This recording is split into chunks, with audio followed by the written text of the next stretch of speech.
Alors, nous voici au domaine de Chantegrive, que certains connaissent déjà par leur vin rouge. Là, cette fois, c'est vers les blancs de la vallée du Rhône que j'ai voulu vous emmener, parce que c'est un peu la révolution. De plus en plus de gens se tournent vers le vin blanc, et c'est une région qui en a un petit peu fait son cheval de bataille, et qui veut prouver que malgré le soleil qui brille beaucoup là-bas, on arrive tout de même à faire des vins blancs d'une extrême fraîcheur. Et c'est exactement ce que vous allez retrouver dans ce vin. Là, on est à Tresques, on est à l'extrême nord-ouest de la vallée du Rhône, sur la rive droite du Rhône, chez Sophie Conrosier. On a cet amour des choses bien faites, de vouloir toujours progresser.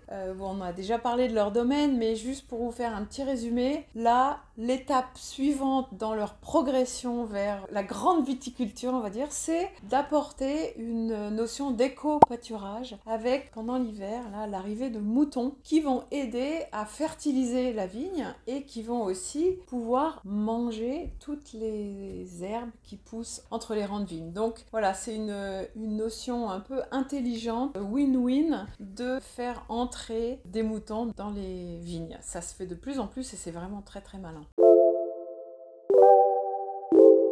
En dégustation, vous allez voir, je vous ai dit que c'était de la fraîcheur, mais c'est exactement ce que vous allez trouver. Déjà au nez, on a cette impression de grand bouquet de fruits à chair blanche, assez floral. En fait, on a là un assemblage de 6 cépages blancs différents qui font exactement comme un bouquet et on s'en rend compte dès qu'on met le nez dans le verre. En bouche, vous allez voir, on retrouve évidemment la générosité solaire de la vallée du Rhône, mais après l'attaque, quand on en est au milieu de bouche et avant la finale qui est très très longue, on a cette impression de fraîcheur, de citron presque qui va donner un vrai peps. Et ça, c'est grâce aux 6 cépages différents, chacun apporte un petit quelque chose et tout additionné, ça fait un ensemble très très harmonieux qui est un vrai régal en bouche.